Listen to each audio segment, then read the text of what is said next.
Hey guys, and welcome back to my channel. So today is going to be the birth story of when I was 18 and I had my son, and so let's get started into it. So it was Friday, May 3rd when I came home from school, and I was 5 days away from my due date, I think, maybe a week away. But I came home and I remember a teacher came up to me at school that day and told me, "Oh, when are you gonna have your baby? Because you're a disgrace to the school." Because my school was like really good with football and sports. That our pregnancy rate for our school was like not as high as it normally would be like at different schools in our district. And so I just remember like that was the final straw I had. I was upset. It hurt me. The teacher got away with telling me that in front of another teacher and some other students. And it was just embarrassing looking like I was pregnant with twins. I would show the photo, but I don't have the pictures anymore. I was frowned upon for being pregnant, and I hated the way I looked being pregnant. Like, I loved my belly because I had my son in there, but when it came to being pregnant and wanting to take maternity photos, I was so bullied in school because of my pregnancy that I really didn't want to take maternity pictures, so I don't have any. But when I came home, my mom asked me what was wrong because I was very quiet when I came home. And I told her, I was like, I'm done being pregnant. I'm done with the bullying at school. I'm over it. I want the baby out. I'm done. And so we went to H-E-B, which is a Texas store. It's just your grocery store. And we ended up going and getting some castor oil, which I know you're not supposed to take while you're pregnant. It can cause the baby to poo inside you. I already know.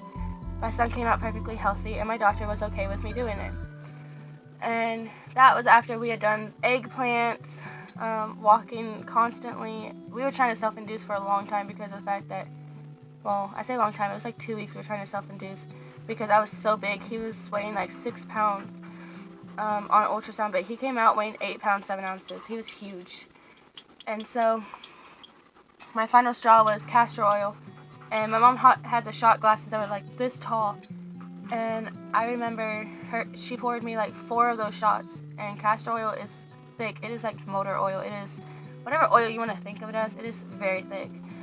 So I'm sitting there and I'm taking shot after shot after shot. And then I'm looking at the 4th one just like wanting to gag because it's so disgusting. And I was not like flushing it down with orange juice or anything. I was doing straight castor oil. And I look at the 4th one, and my mom's like, "Come on, you can do it." And I look, and I grab it, and I'm like, hopefully he comes. And I shoot it back, and then I finally grab a little bit of orange juice, and I do about 2 shots of orange juice just to flush it down, so that way the castor oil is more compared to the orange juice. And finally, about 5 minutes later, I started feeling some cramping motion. And I told my mom, I was like, "Well, I think I'm starting to go into labor."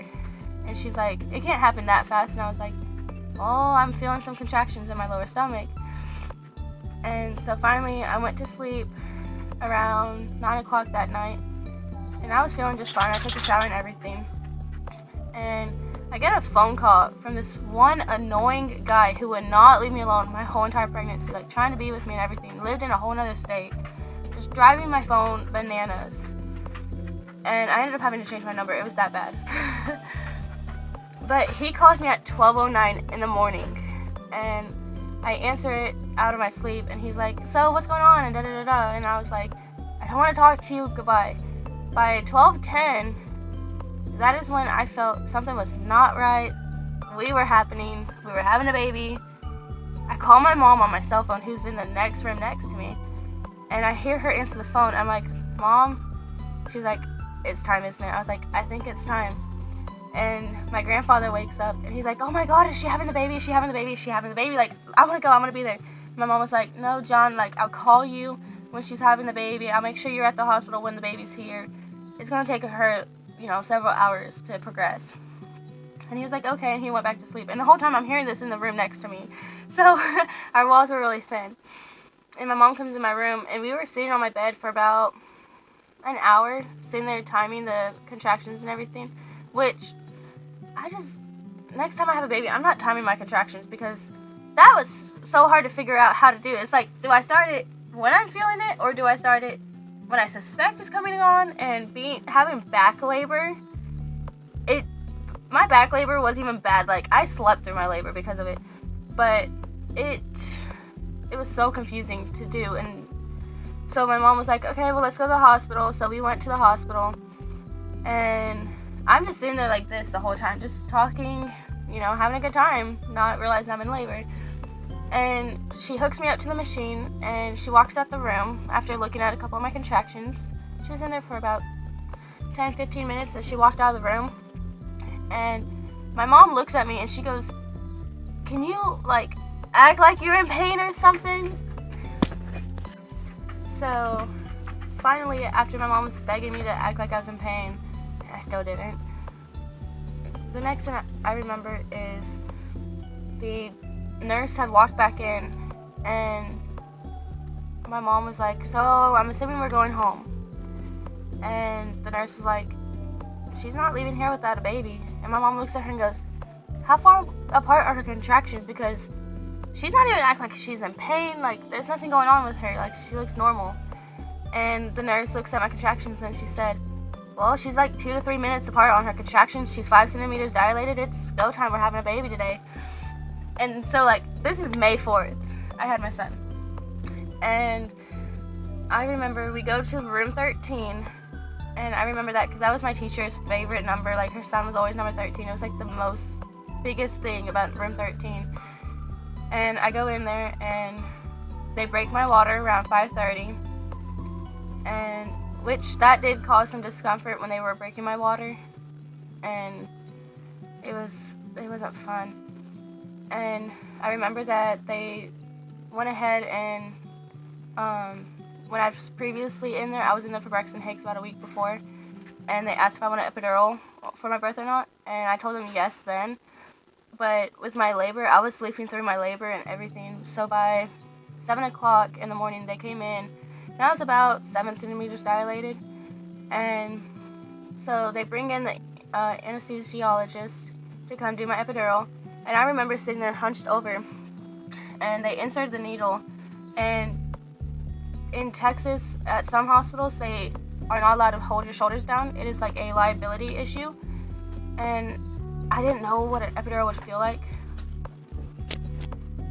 So I got my epidural, but what happened was when he inserted it, instead of it going straight in like this, I arched my back backwards.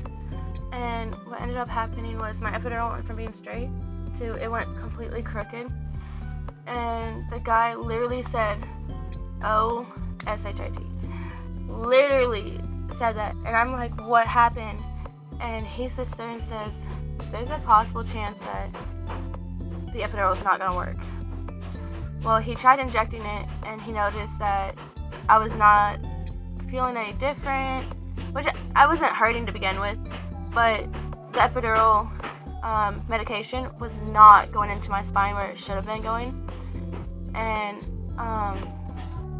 it comes to find out I'm actually allergic to that stuff, and I found that out after, which that'll be a different video. But I'm actually allergic to the epidural stuff. Well, finally, he just removes it and says, well, if it hurts, then we can give you something through your IV if it comes down to it. I said, okay. Well, come 9 o'clock, and they come in and check me. And this is when I'd been in the hospital. I was in the hospital for about 6 hours. So I was in labor for roughly 9 hours. I don't know. Just because I wasn't able to feel all of my labor. So I don't know when I really went into true labor.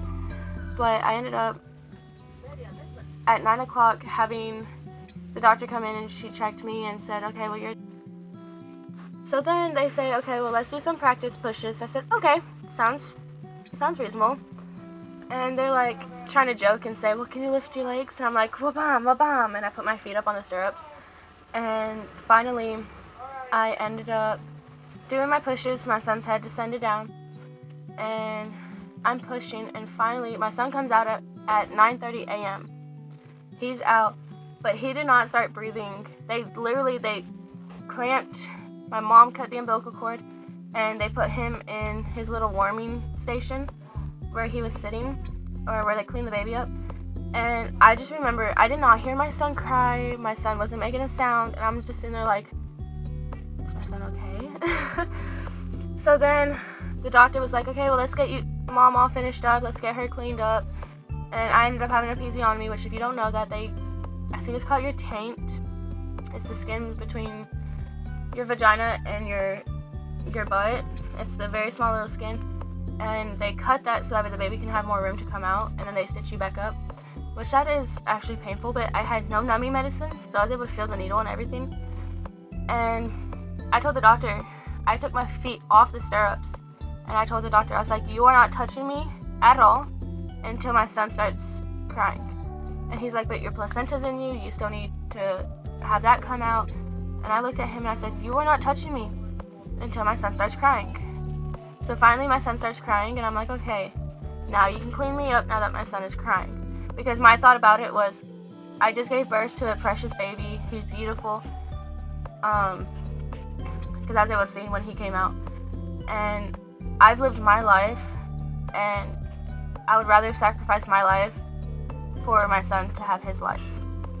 And that's honestly how I felt. I felt like my son deserved to have his life before mine. So after they cleaned him up and got him crying, they brought him to me, and he was just the most precious, chunky little baby. I can't even say little. He was even little when he came out. He was 8 pounds, 7 ounces, 20¼ inches long. But because they used forceps and a suction cap on him, like, he didn't come out with a cone head. His head was actually naturally shaped very well. But he ended up being the red part of his eye, or the white part of his eyes, they were solid, like blood red. They had ruptured the red part, the veins, I guess. Can't think of it. So that was the only thing that happened at birth.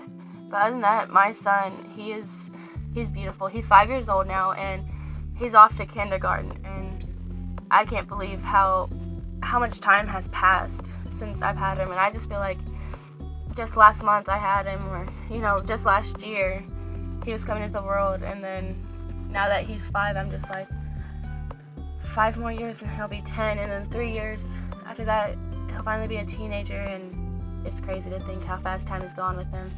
But thank you for watching my video. I hope y'all enjoyed. Make sure to hit that like button and subscribe, and comment down below what you like. Have a blessed night, y'all.